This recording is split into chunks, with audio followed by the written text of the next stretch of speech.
Mas a sua história de vida, porque a gente sabe que você tem uma missão, você traz esse contexto pro seu podcast, que a gente vai falar aqui, que é o Vênus Talks. É isso aí? É mulheres que falam. Mulheres que falam. Vênus, que são mulheres. Sim. E Talks, que mulheres que falam. E a gente fala pra Dedéu. Eu falo pra Dedéu. Falo muito. Mas isso é bom. Tem que falar mesmo. Coloca pra fora. É o seu momento, é o seu espaço. E a sua missão? Você como mulher e transferir a sua história de vida. Vamos falar da sua história. Quero entender de você. Eu venho de uma família linda de mulheres fortes. Né? Já deu pra ver sua mãe aqui, né? A minha mãe vem... Imagina você que tá aí em casa, do outro lado. Um casal lindo. Primeira gravidez. Você que é casado. Primeira filha nasce mulher. Segunda filha nasce mulher. Eu. Aí você tenta a terceira. Mulher. Aí você vai ter a quarta. Mulher. Aí, não. Mais um filho. Quinta. Mulher. 5. Sexta. Mulher. 7ª. Mulher. Imagina uma casa com 7 mulheres. É aquela minissérie, né? A Não, Casa meu das amor, 7 Mulheres. Foi pior, porque tinha alguém na família, na rua, que morava perto, que teve um problema e tinha uma mulher gestante, não sei o que tinha um bebê. O que o meu avô fez? Ele falou, olha, para de tentar não ter o filho. Eu sei que o seu marido faleceu, você não tem mais condição, mas deixa nascer. Eu crio, não faz isso. Eu assumo. Nasceu o quê? Mulher. Isabel Cristina, a última. Ou seja, eu tenho... E a minha avó vivia com a irmã dela. Então, além das filhas, tinha a minha avó e a tia. Vamos colocar o nome pra essa série. Porque assim, a Casa das 7 Mulheres. A infinidade das mulheres. Então... Eram muitas mulheres. Sim. Então, eu tinha como me inspirar, porque todas, assim, uma gosta de maquiagem, a outra costura, a outra cozinha, a outra borda. Eram personalidades muito diferentes e todas mulheres. Era lindo. Aí a minha família veio para São Paulo. Eu sou de Franca, do interior, moramos em Goiânia um tempo. Viemos a São Paulo porque do outro lado da família, do lado do meu pai, tinha uma tia que começou a fazer muito sucesso e precisava de gente para trabalhar com ela. Antigamente a gente chamava gente da família para ajudar no negócio mais próximo. E aí o meu pai, como era primo, viemos para São Paulo. E a minha tia é a Cleusa, daquela loja Cleusa Presentes. Sim. Mais uma mulher forte. Que tocava, que levava à frente, que fazia. E o negócio tinha na fachada o nome dela. Mais uma mulher. Então, a influência feminina foi muito grande. Nossa. E eu sou a mulher que faço. Não espero, não. A minha casa são 3 mulheres, então já viu. E eu já acho que, nossa, é uma falação uma com a outra. Você consegue imaginar 6 menstruações no mês? Nossa. 7, 8. Cada uma... Nossa, a quantidade de TPM devia ser uma coisa terrível. Bem dinâmica a casa, né? A energia lá em cima. Não, desesperador. E família muito grande, desesperador. Os homens não vão ter vez nunca. Nunca. Agora, falar que o meu avô não era um homem mimado? Gente, era um lerê, porque vamos combinar, tinham todas para fazer a vontade dele. O homem mimado, não tem por onde. Eu falo que o meu neto vai ser mimado. Mas não tem como não ser mimado. Você tem filhos. O meu neto tem os pais, os 4 avós. E o meu neto tem 5 bisavós. Qual a chance dele não ser mimado? Nenhuma. É só você Quando você contextualiza as coisas, você entende. Eu venho de um lugar de mulheres que fazem. Muito bacana. É bom. Muito bom. Agora a gente vai falar assim, a Renata de Paula, um assunto mais sério. Manda. Você perdeu os ovários. A minha questão história. dos ovários. Vamos falar. Aos 33 anos. Não, vamos contar. Porque você é mãe. Eu sou mãe. Eu tive a minha filha. E aí, eu estava grávida, de uma gravidez tubária. Eu engravidei na trompa porque eu estava de DIU e existia. Gente, eu tô falando de 20 e muitos anos atrás. Era outro DIU, era outro procedimento, era tudo outro na vida. Não era o que existe hoje. Eu estava de DIU e o DIU deve ter saído do lugar e eu engravidei na trompa. Se você pensar, você tem o útero, os ovários e 2 trompas. A minha gravidez foi dentro de uma trompa. E ela estourou.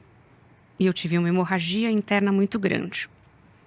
Eu tive uma dor absurda, eu fui parar no hospital. E o plantonista do hospital, que eu agradeço, por isso eu tô aqui hoje, ele salvou a minha vida. Entre eu bater na porta e eu entrar dentro da sala de cirurgia, não deu 20 minutos. Ele estava me operando. Ele aspirou os meus ovários. Então eu tenho um pedacinho, 1/3 super atrofiado de um ovário de um lado só. E eu tenho um pedaço de trompa do outro lado. Eu só tenho isso. E aí eu saí desta cirurgia sem os ovários. E, na verdade, você só precisa dos ovários. Você não precisa do útero. O útero não faz nada. Ele só vai gerar o seu filho se você tiver ou não. Mas quem regula o teu corpo e produz todos os hormônios é o ovário. E aí, depois dessa cirurgia, eu não tinha ovário. Então, a minha menopausa foi uma menopausa precoce cirúrgica. Só que você leva 5, 6, 10 anos para todos os seus hormônios pararem de funcionar e você se adaptar nessa nova vida. O meu foi de uma vez. Foi assim. E assim, emocionalmente, o impacto. Desespero. A gente fala do emocional e a gente vai falar do fisiológico. Fisiologicamente, você sentia o quê? Todos os sintomas que uma mulher na menopausa normal teria que ter. Óbvio, já começa por aí, mas... Não, é desesperador, porque assim, em 3 meses eu engordei 8 quilos. Eu não dormia. 3 horas da manhã. 3:05, 3:02, 3:04. Você tá dormindo, de repente você abre o olho como se fosse 10 da manhã. Aí você fala, não. Aí você olha no relógio. 3:05. Não, senhor, não faz isso, eu preciso dormir. Só que você já acordou, 3 da manhã. Todo dia. E aí eu tinha calores. Na época eu era casada. Sim. E eu brinco, eu falo, gente, graças a Deus o Brasil não estava em greve. Senão o meu marido, na época, se alistava como voluntário. Porque era insuportável. Imagina uma noite, amor. Você tá dormindo? Aí eu ponho um cobertor em você e ligo o ar-condicionado no talo. Aí eu deito. Aí a hora que eu consigo dormir, aquilo tá maravilhoso porque eu refresquei, né? Só que como eu transpirei, o travesseiro molha real, não é molha. A cama molha. E com o ar no talo, você congela. Aí eu acordava com frio. Aí eu ia lá, desligava o ar, descobria ele, trocava de roupa, virava o travesseiro e dormia. Daqui a pouco já dava o calor de novo. Ligava o ar de novo, cobria ele de novo. 4 vezes à noite, 5. Um tormento. Como é que você vive? E a noite é muito longa para quem não dorme. Demora para amanhecer. E aí gera uma irritabilidade no dia seguinte. Quem acorda com calma? Bom dia. Bom dia para quem? Bom dia por quê? Nem dormir? Bom dia como? Existe uma coisa que eu falo que é um dos tripés da vida hoje. Você precisa do sono.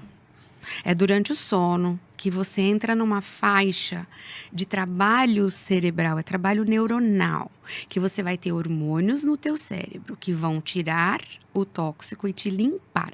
A limpeza cerebral acontece durante o sono. A história do sono REM, do sono profundo, você precisa dele para a recuperação do seu sistema nervoso. Sem a recuperação do seu sistema nervoso, você entra em colapso. É o que eles fazem quando eles querem pôr uma pessoa como testemunha de um caso X. Você nunca viu o filme policial? Aí o cara tá na sala, eles acendem a luz, aí faz barulho, aí joga água, não deixa dormir. 1, 2, 3. Você vai para um estado mental diferente quando você não dorme. Então o sono é importante. Quando eles estão em fase de negociação muito grande, ou fechamento de um contrato, não sei o quê, se você quer desestabilizar o outro, dar um problema gigantesco, 11h30, meia-noite, mandar um recado 00:30 e falar que o cara tem uma reunião às 6. Acabou, ele não vai dormir. Se ele não dormiu, ele não recuperou, ele não vai produzir igual. Todo atleta de alta performance sabe, ele precisa do sono. E a menopausa te tira isso.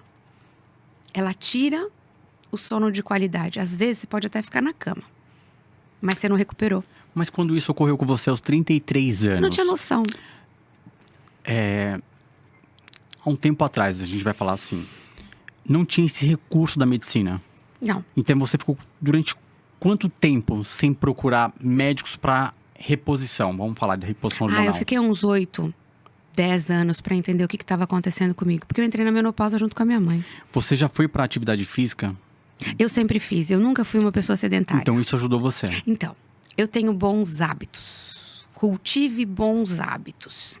A minha avó, mãe do meu pai, ela me ensinou a comer verdura. Eu sou a fã da abobrinha.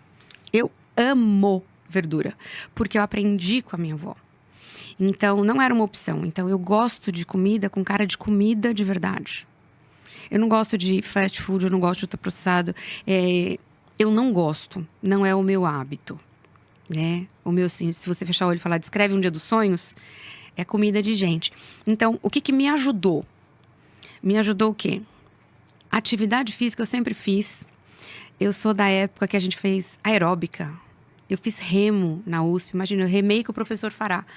Era uma coisa louca. Eu levantava super de madrugada. Eu tinha um namorado que remava na época. Ele me pegava em casa, a gente ia pra raia. Eu corria, meus 6, 8 quilômetros. Ele corria 12. Ele fazia a subida da biologia. Quando a gente ia pôr o barco na água pra remar, eu já tava morta. Meu café da manhã era 4 pãozinhos. E eu chegava na aula turbinada e o povo tava acordando. Chegando marcha lenta para estudar. E eu já tava bombada no 3º round do dia. Eu sempre fiz alguma coisa. Eu nunca fui sedentária. Então, massa muscular, o corpo, eu sempre tive. Mas a falta do hormônio de uma vez me embagulhou, porque o colágeno vai embora. Você não tem ideia o que é você não se reconhecer no seu corpo. Então, a mulher que passa por essa fase, ela não se reconhece dentro do corpo dela. E nada fica bem, a roupa não fica bem, o teu contorno muda, porque o acúmulo de gordura muda de lugar. Às vezes não é só o peso que vai mudar, então gruda, quando você põe um tomara que caia, gruda um croissant nas suas costas, que você olha e fala, o que é isso aqui? O teu braço muda, o joelho, em cima do joelho muda, o meio da coxa muda. Você fala, gente, o que está acontecendo? E você come a mesma coisa, faz a mesma atividade e o teu corpo muda. Porque assim, olhando para as mulheres no geral, você está muito bem pelo que você passou. Então, tô louca atividade... pra fazer plástica no rosto, mas eu tô bem. Então, porque assim, não, super bem, que nem você falou, mãe, avó, entendeu? Com todo esse contexto que você está trazendo para as mulheres aqui e para o TikTok, é uma superação. Então, a gente já pode falar desse estado de superação. Porque a gente sabe que, fisiologicamente, a resposta da pessoa, de uma mulher que entra na menopausa, assim como o homem também ele entra, não no estado de menopausa, é andropausa? Andropausa. É isso aí, tá vendo? Peguei. Boa!